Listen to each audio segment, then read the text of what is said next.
Is your debt causing you sleepless nights? Knock your debt out with Debt KO. And your debt won't be the only thing keeping you up at night. Debt KO, free, impartial advice on all your debt.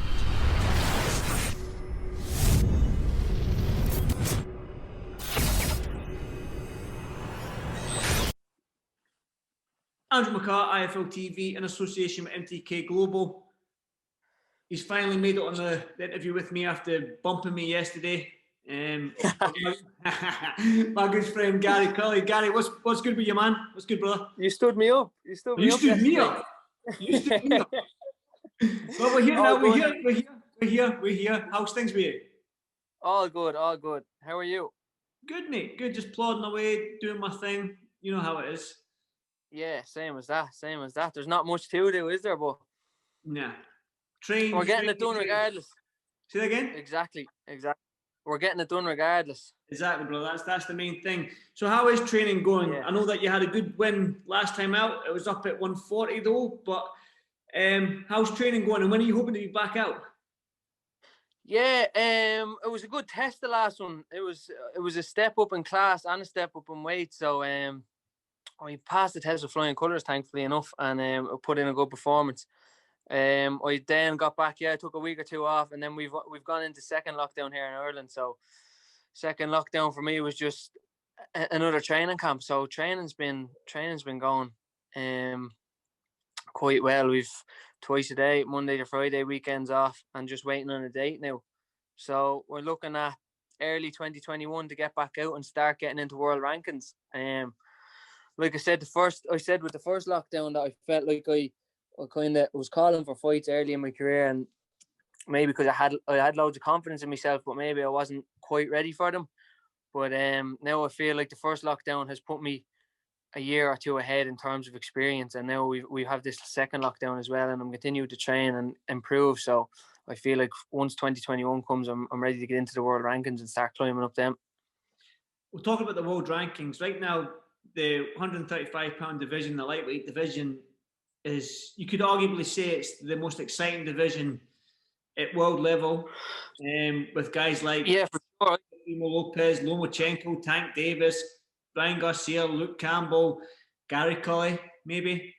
Yeah, put that 100%. We'll be in the mix in the next 6 months. So, it's exciting fights, big money, big lights. It's all to play for there at 135 as well. I feel like there's a couple of standouts, but I feel like all the standouts are they're about the same level as well. So like it's stacked division at the moment. There's loads of big fights there, so I'm excited to be a part of it.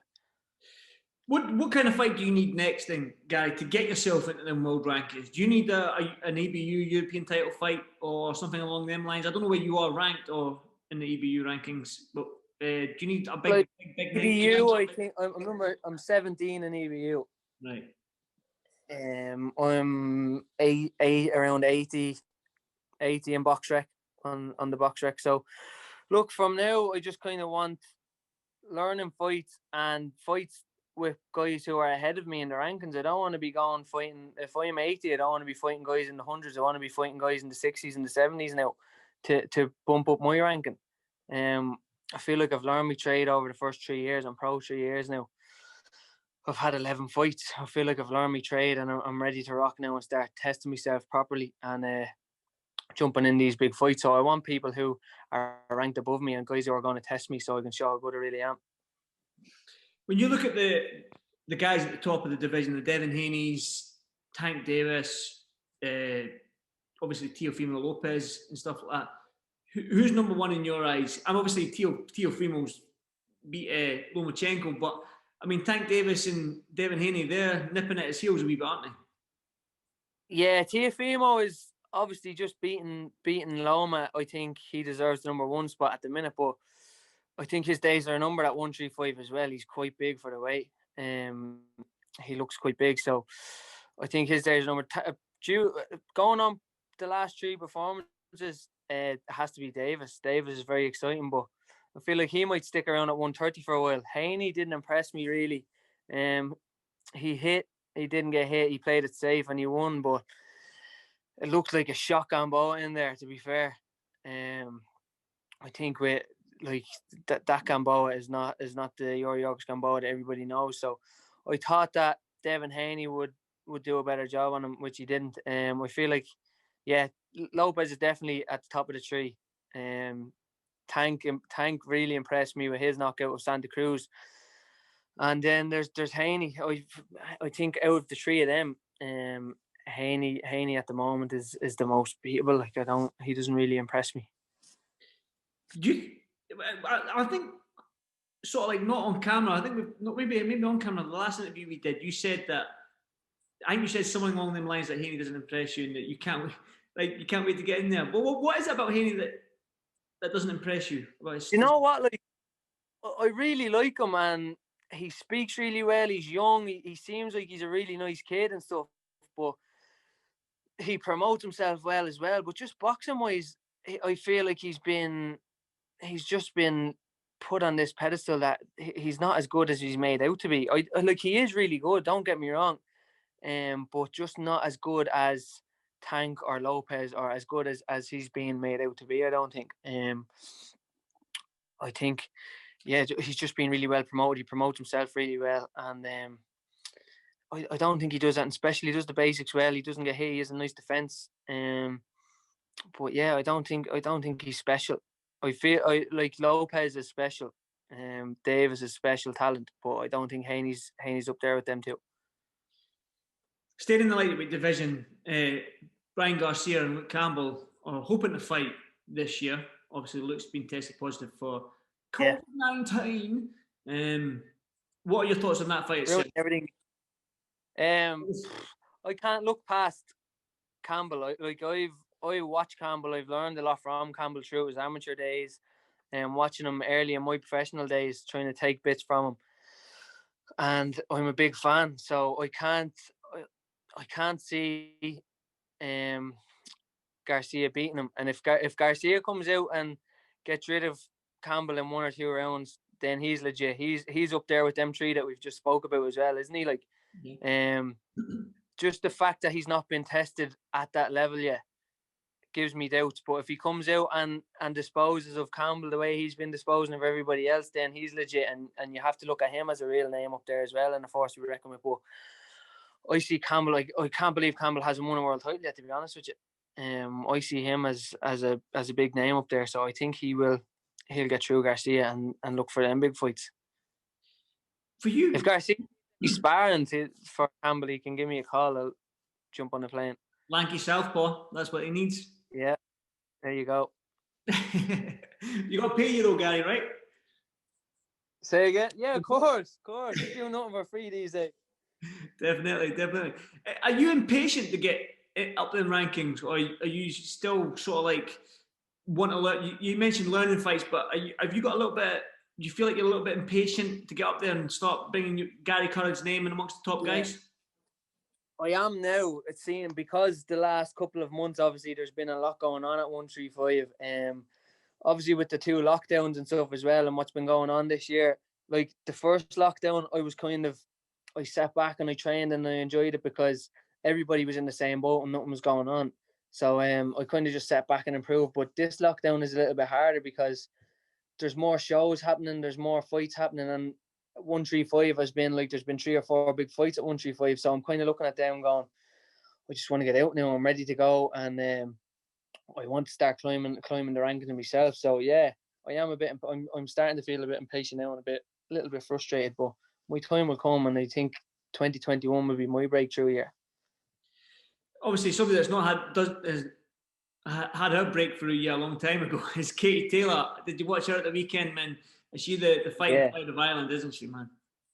She's class, isn't she? Like, she's probably had, was she had 4 fights this year? 3, I think. She fight at the beginning.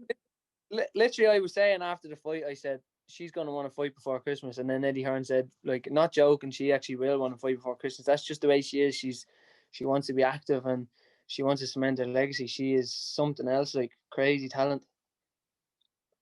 She used to beat me up back in the day. And that's what I was going to ask you. Like, I'm pretty sure you sparred her, man. How did they go down? Yeah, I was 15, 16, just coming onto the Irish team, and she would have been winning world championships, European championships, and yeah, she's fast, man. You let her inside, she will hurt you. There was no kind of taking it easy, mate, because she's a female or anything like that. Because you let it slip once, you make one mistake, you're getting punished. Do you know what I mean? So even as a 15, 16-year-old coming in, she's relentless, and if you make a mistake, she'll let you have it. So yeah, they were tough spars. They've stood to me. Katie Taylor is why I'm 11-0 now. She's given me all them beatings back in the day. Yeah, thank you, Katie. Yeah. Gary, as well, I've got to get your thoughts on Kell Brook and Terence Crawford at the weekend. Terence Crawford, your pound for pound number one, or Canelo? Is he still at the top for you? Yeah, Crawford's taken over for me now. Well, like, do you know what? I didn't really watch much of Crawford before the Brook fight was announced, and then I started watching back on a couple of his fights and watch a couple of documentaries, and just the way he carries himself, he just really impressed me. He's a stone cold killer, like, isn't he? Mm-hmm. I feel like once he gets you going, he's like a street fighter. He's on you. Once he smells blood, he's the best finisher in boxing, 100%. Yeah, it's definitely between him and Canelo at the minute. I have Crawford. Just my own opinion. I have him number one, but yeah, it's hard for him to get the fights now, though, isn't it? Like, is he gonna have these? I feel like he really needs the Spence, Thurmans, Danny Garcia's, Manny Pacquiao's to really cement it. But if he's going to get them or not is another thing. That's it. The Taylors, obviously, Josh Taylor's. Well, Josh has been mentioned, to be honest. Bob Aaron mentioned Josh Taylor in Vegas back in February. So yeah, Josh and Terence Crawford is a big fight. Like, that's me. Like, even you see in the whole build-up, I didn't give Kell Brook a chance. In the whole build-up of the Amir Khan fight, I never gave Amir Khan a chance. But if you told me tomorrow that Josh Taylor and Terence Crawford is announced, I have to sit on the fence there. Like, do you know what I mean? You can't bet against Josh Taylor either. He's just class. So yeah, I'm not biased, like, but I totally agree. No, you're not. No, that's a big fight, though. It is a big fight. He's got Ramirez to take care of first, so hopefully he can take care of Ramirez, and then you can get that fight on. But finally, Gary, before I let you go, 2021, the year of Gary Cully. What can the fans expect? Yeah, breakthrough year, 3-4 fights hopefully, and a couple more belts, and hope to see me up in the top 15, top 10 in the world, and start to take them big names on and get involved in that mix that we've been talking about for the last few minutes. Definitely, I'm looking forward to it. Like I said to you, when I first saw you, when I met you, 3 years ago, 2 years ago, whatever it was, 2 years ago. I told you from your first fight that I saw, I'm going to be a fan. I like the way you fight, and I'm still a fan. So I'm looking forward to your breakthrough year in 2021, and for you to get in the mix with these top names. 100%. 2020, I've worked hard and stayed patient, stayed disciplined, and I feel like 2021 I'll reap the rewards for all that hard work and staying patient. So 2021 is going to be massive. Definitely. Well, fingers crossed for you, Gary. I look forward to our fight announcement soon. Yes. Stay safe, brother, and keep training hard, and I'll speak to you soon, my man. 100%. Cheers, Andy. Anytime, Gary. Thanks, brother. Thank you, man. Is your debt causing you sleepless nights? Knock your debt out with Debt KO. And your debt won't be the only thing keeping you up at night. Debt KO, free impartial advice on all your debt.